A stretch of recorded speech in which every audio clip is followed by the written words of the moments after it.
Good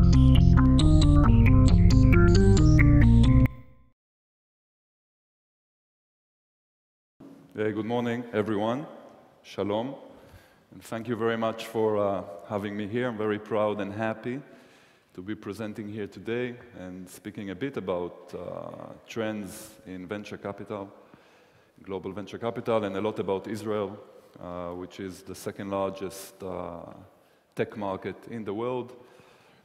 What can we do better, and what can the good people from Catalonia and from Spain in general can learn from us? Oh, just a few words to start with. So I'm a partner at Blumberg Capital. Blumberg is essentially a US-based venture capital firm out of San Francisco with offices in New York and Tel Aviv. We have $700 million under management, 3 partners in total: David Blumberg, which is the founding partner, Bruce Tarragon, which is based in New York, and myself, Alon Lifshitz, and I'm based in Tel Aviv, so I'm the lucky one. Blumberg is the most active foreign investor in Israel. We do around 7-8 investments a year. We have the best performing Israeli portfolio in the industry, and we are the #1 VC active in Israel today. And I have here a few of my colleagues, Liron, which will be on the panel later, and Daniel, which is the CEO of one of our promising startups, which just raised a lot of money from very good investors. So let me speak in a few words about some trends that we see in the venture capital industry. And I'll keep it short. I'll keep my presentation short. I promise, short and sweet and fun. One of the most significant things we see, and it's very essential for us as investors, because we invest and we wanna make money. It's a business, so we want to invest in a low valuation, and we want a company to succeed and exit in a high valuation, and we want to show the best returns for our investors and for us. One of the things we have seen in the recent years is that the IPO market, if not totally dead, but has gone very quiet. A lot of companies have postponed IPOs that were planned, and generally today they find very good alternatives to IPOs. For example, one of the things we see that a lot of the venture capital firms globally have shifted to do later stage investments and not so much focus on early stage investments. So companies essentially have alternatives. Instead of going public, which is very complicated, very expensive, very unpredictable, they can raise large sums of money, $50, $100+ million from investors. So there's no real reason to go public. They can raise the money they want, very high valuation, stay private, and this is great for them. And we can see how the number of IPOs is dropping, while the number of private placement rounds of the value of $50 million and up is growing rapidly. We can also see that companies, and you see this in the right graph, how this is growing, how companies are preferring to go for an exit, M&A, rather than an IPO. In Israel, for example, this is quite a problem, actually, because instead of growing big companies, Israeli companies are being sold relatively quickly for the sums of $100 to $500 million to American companies, which is a comfortable alternative, because going public is complicated, it's expensive, and as I said, it's very unpredictable. And for us as investors, it's very important to take this into consideration, that essentially the IPO market is pretty much non-existent. Talking a bit about technologies, what we see and what the industry is looking at, and I'm probably saying the obvious here, and a lot of you guys probably know this. So we look at IoT, Internet of Things, which is becoming extremely important, all the smart homes. Of course, protecting all that with advanced cyber technology solutions, IoT platforms, managing the different appliances, the different solutions, industrial IoT, and we're seeing quite a few companies in this space. Drones, there is a surge in companies in the US and Israel that are active in the drone industry, drone solutions, whether it is physical security, whether it is GPS and location, identifying where other drones is, best route, security, also taking it to different applicable solutions in agriculture and constructions. Bots, which is something we're looking at very closely now, bots for e-commerce, consumer support, all the big organizations, the big enterprises. For example, I just hosted in Israel a British Telecom and British Airways, and they're looking for bot solutions to probably replace or improve their customer support, bots to automate processes to make them more efficient. And then, of course, the blockchain, which is the magic word these days. And I doubt, as I spoke to my colleagues, that many people really know what exactly a blockchain means, but essentially, we're looking for companies which are basing their solutions on a blockchain technology in the online, mobile payments, fraud prevention, etc. And of course, at the end of the day, these are the 4 hot areas of technology, but any company which is good, interesting in other areas, VCs will seriously look at and consider investing. Now let's speak about a subject which, of course, I'm very passionate about, being Israeli, and this is the Israeli ecosystem. You know, Israel is a small miracle, or a big miracle, a small country and a big miracle, 70 years old, surrounded by many unfriendly neighbors, but has been able, with a population of 8 million people in total, to grow the second largest tech ecosystem in the world. More than 6,000 active high-tech companies, about 500 new startups emerge annually in all the verticals. I'll give you a bit of statistics about Israel. So number 1 in the world in terms of startups per capita. So as I said, thousands and thousands of startups, 8 million people in total. Huge, I mean, our M&As are crazy, billions and billions of dollars every year, mainly by American companies buying Israeli companies. But we see recently a lot of Chinese and Korean activity in Israel. The Chinese, in their aggressive manner, are coming in very strong, trying to buy, invest, and be very active in the Israeli market. We see that we have billions of dollars invested in this industry every year, more than $4 billion raised by Israeli companies in 2015. A lot of it, a good percentage of it, comes from foreign investors, and the other comes from local Israeli investors. And as I said, almost 90 Israeli companies traded in the Nasdaq. We're the third largest country traded in the Nasdaq in terms of outside of the US. So number 1 is American companies, then Chinese, then Israeli. We used to be number 2, but China overtook us. We're number 3. But again, if you take the 1.3 billion people in China and 8 million people in Israel, I think being number 3 is quite good and interesting. And this is truly, as we are defined, startup nation. Let me give you a few explanations about that, because a lot of people ask me, what's so special about Israel? How does this happen? So I guess I'll try to explain. It's not easy, but I'll try to explain. There's a very interesting graph here that was done in Harvard Business School about the Israeli culture. And as you can see, if you look at the very extreme left, Israelis in general are confrontational. We like arguing, and we're very emotional, aggressive.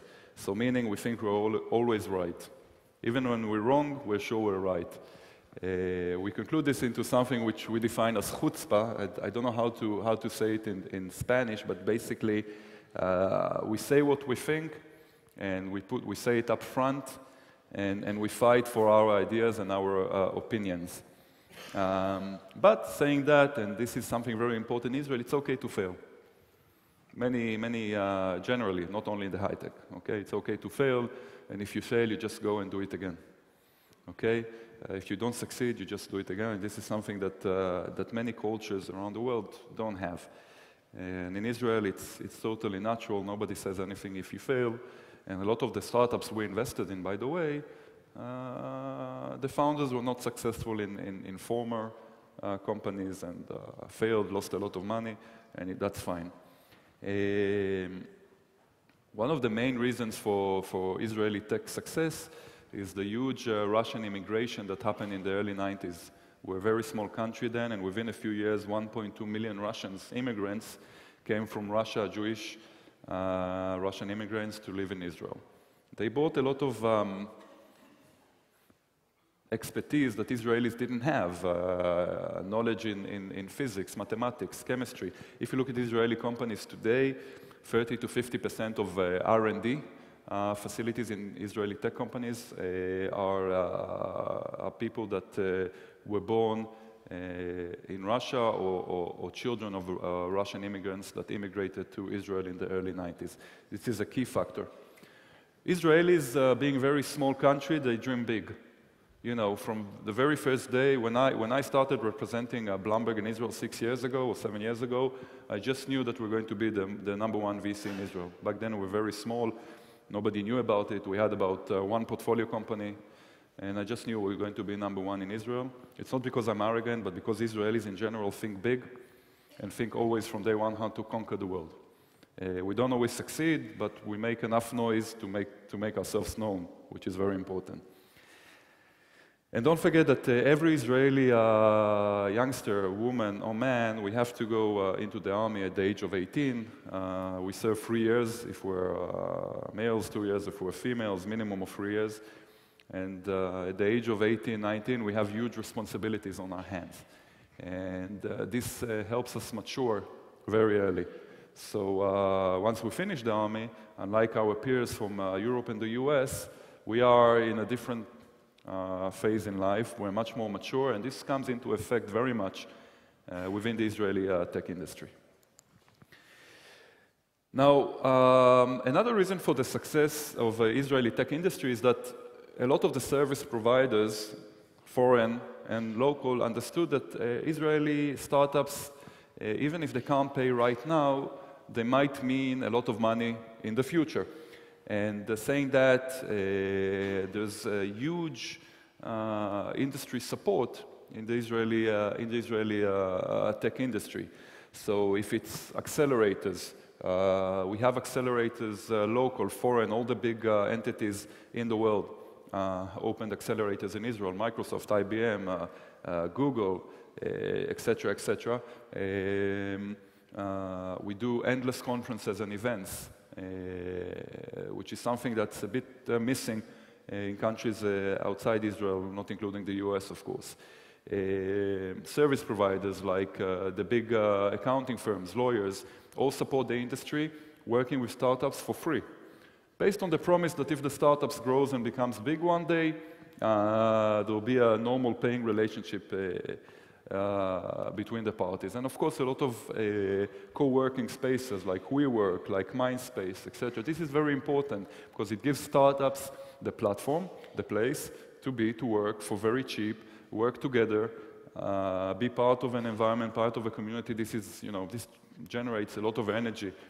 And this is something that we see throughout the industry, and I think it's very important to imitate, is to kind of have the understanding that, okay, it's small startups now, they don't have money, but they present a big promise. They present a big promise for the industry, and it's very important to support them from early on and not have in mind specifically cost, money, and what we can earn from it immediately.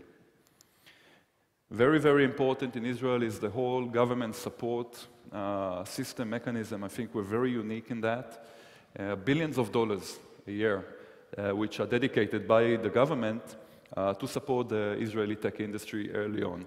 If it's the Chief Scientist Fund, which is a $500 million fund, which basically supports R&D activities in Israeli companies, small and big. Bilateral funds, which basically supports in financing mutual projects between companies from different countries. So for example, Israeli company, American company develop something together. The Israeli company will get money from the Israeli bilateral fund, the American company will get money from the American side. Government-funded accelerators, so there are accelerators which are private and belong to all the big names, or there are also government accelerators which give 75% of the money and some private investor gives 25% and are able to support companies early on. And of course we have also a government entity called the Israeli Export Institute, which basically was established to support the Israeli industry early on, which is something which I think should be part of every government in the world, if you'd like, or any tech industry in the world, have a government entity, professional, which is responsible for all the foreign delegations that come to Israel, responsible to organize delegations of Israeli companies overseas. And this is just a few examples, and I'm guessing that you're beginning now to understand the magnitude of support that the Israeli industry has. And as I said, the Israeli army, Israeli Defense Forces, let's speak about it for example. So Israeli Defense Forces is not only the pure military infantry fighting units, there's also very important technology units in the Israeli army, which are very active, maybe don't fight in the field, but are very active in protecting and attacking. Technology-wise, protecting Israel and attacking worldwide people which are generally, or countries which are generally unfriendly or are in, let's say, present some kind of threat to Israel. You need to understand that people that join these units are very smart, okay? It's not easy to join the technology units in the Israeli army. There are a few very classified, unique units. When you just know that somebody that finishes his service or her service in these units, you want them and you want to invest in them. It's almost a joke now that there are some units which the parents are very happy that their children join the units because they know it's a matter of 10 years or so that the children are going to have a big exit, become millionaires, will take care of the entire family. So that's very interesting to see. So the dream of the Jewish mother about a son becoming a lawyer or a doctor is changed in the son that becoming a part of these technology units. Bottom line is money, as always. And we see that, you know, young children, 18 years old, women, men, join these units. They stay 4, 5, 6, 7 years in these very active, very active. They have no need to learn in universities later. They leave these units. They are experts in what they do. They have years of experience, practical experience in what they do, and they just establish startups. A few of them gather together and establish amazing startups. A lot of our founders are people that came out of these special units, and they are simply amazing, both technology-wise and maturity-wise. Very flexible in the way they think, and it's a pleasure to work with them. Of course, very strong academic activity in Israel, which we're not unique in, of course, but what we are unique in is that in every university in Israel there is entrepreneurship programs, there is a platform to support ideas, turning them into companies, commercializing them. So again, MBAs that have ideas can open a company, can build it, can commercialize it, can even raise money all within their studying in university. So basically the idea is that you don't want to let any idea not fulfill itself no matter where the potential founder is. But of course not everything is great. We do have quite a lot of challenges. First of all, you know, Israel is security-wise is always unstable, and there's always challenges around that. But putting this aside, you know, Israel is a very small country, 8 million people, very small in terms of geography. And we are very far from market. Israeli companies, they have to think global from day one. They have to think global from day one because there is no local market. Now, this is a disadvantage, but also an advantage. From day one, they build a company thinking global, thinking, okay, we need to sell overseas. Usually, the obvious target is the US, but also Europe. And Daniel, which we'll present soon, from Zeek, started his activities in the UK and is now expanding into the Spanish market. But most of the Israeli companies think US from day one. Limited access to follow-on capital. There are a lot of VCs active in Israel, that's true, but once the company starts growing and needs big money, it usually needs to go overseas. And this is another challenge. What we do as investors and as American investors, we help them reach out and raise money from these foreign investors, but it's always a challenge to put an Israeli company against an American company and approach an American investor. The Israeli company has to be much better in order to raise the money. They succeed in doing that, but it's a challenge. Israelis are very good in developing, but totally suck in sales and marketing. They have no idea how to sell and market their solutions, and one of the things that they need to do from early on is recruit foreign talent in order to be able to build a good marketing documentation, good sales platform in order to be able to sell and promote their product. And again, touching the same thing, we're not very good in front-end development. Again, great in developing the back-end, but somewhat challenging in the way they present it. What can be learned from Israel? Just to sum up a few of the things I said today, if you're a founder, don't be afraid to fail. Dream big. Think global. Even if you're a Spanish company, even if you're a company based in Barcelona, think global. Investors like to invest in global companies. I will not invest in a company that has a very local way of thinking, because we invest in European companies as well. Germany, we did a few investments. We did a few investments in UK-based companies. Think global. Don't think only local market. You can start with the local market, but show a global plan. This is very important for investors. And then they won't look so much where the company was founded, but more to where the company is aiming at. And as I said, don't be afraid to fail and think global. I say again, very, very important. And what can investors learn from the Israeli industry ecosystem? As I said, and I spoke about it a lot, build a supportive ecosystem, service providers, conferences. Just let the companies feel there is a whole lot of support for them. There's a platform they can lean on, and there's ways for them to find money.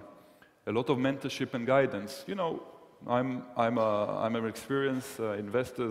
My companies are doing extremely well, but I'm far from knowing everything, and I learn all the time. Like the companies learn from me, I learn from them. What we do a lot is we'll bring experts, external experts, to work with the companies, to help them better position their product, better understand the target market, give them also personal mentorship. A lot of these founders are young people which suddenly meet millions of dollars and huge expectations from scary people like investors. And that's not easy for them. They need a lot of mentorship. And, very important, build a collaborative environment. Find international investors from Israel, from the US, from Europe, build relationships with them so companies will have options, where to go, where to raise money. Just sum up a few of our companies here. As I said, we're the most active foreign investor in Israel for the past 3 years, and our portfolio in terms of performance is the #1 in Israel in the past 4 years. We invest in fintech, we invest in cybersecurity, we invest in e-commerce related technologies. Since the beginning of this year, in the first 6 months of this year, our companies raised more than $100 million from new investors. At least one of them turned down a very interesting acquisition offer. And I believe that by the end of the year, our companies would raise more than $200 million from foreign investors. And this is very important and brings into effect everything that I discussed so far. So with this, I want to thank you very much. I took a bit more than 20 minutes, but thank you very much. Thank you for having me here. I'm very happy.